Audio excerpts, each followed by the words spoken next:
sobre domínio e imagem de uma função. Ou melhor, domínio, contradomínio e imagem, tá? Aí você vai falar, o que é isso, professor? Relaxa na vida, que são só conceitos, tá? E não são conceitos difíceis, não. Então, vamos aqui. Ó. Então, domínio, contradomínio e imagem da função. Bem, imagine que eu tenho certo conjunto A, tá?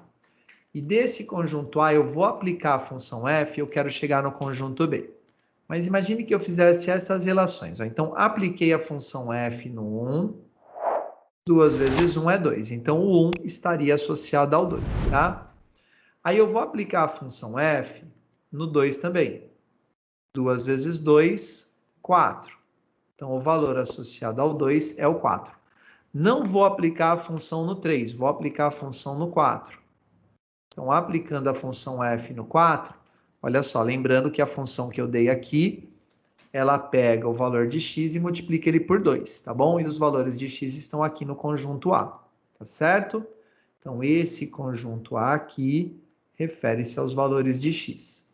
Bom, se eu deixasse o diagrama assim, isso daqui não seria uma função. Por quê? Para ser função, todo elemento do conjunto A, que nós chamamos de domínio, então o domínio refere-se ao conjunto dos valores possíveis para x, tá certo?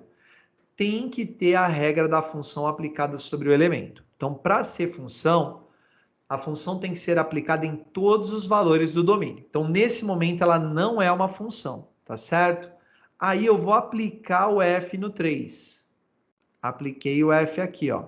Se eu apliquei, agora ela passou a ser uma função. Então, para ser função, a função tem que ser aplicada em todos os valores do domínio. Ou, visualmente falando, todo valor do domínio tem que estar associado a um elemento do conjunto B. Onde o conjunto B é o que a gente vai chamar de contradomínio. Tá? Então, o que é o contradomínio? É o conjunto das possíveis respostas para a aplicação da função. Então, é assim, ó. Eu vou aplicar a função no conjunto A, que são os valores que eu vou usar para o x. Apliquei no conjunto A. Daí, se tiver resposta, tem que estar no conjunto B, tá certo? Então, aqui eu tenho o conjunto das respostas.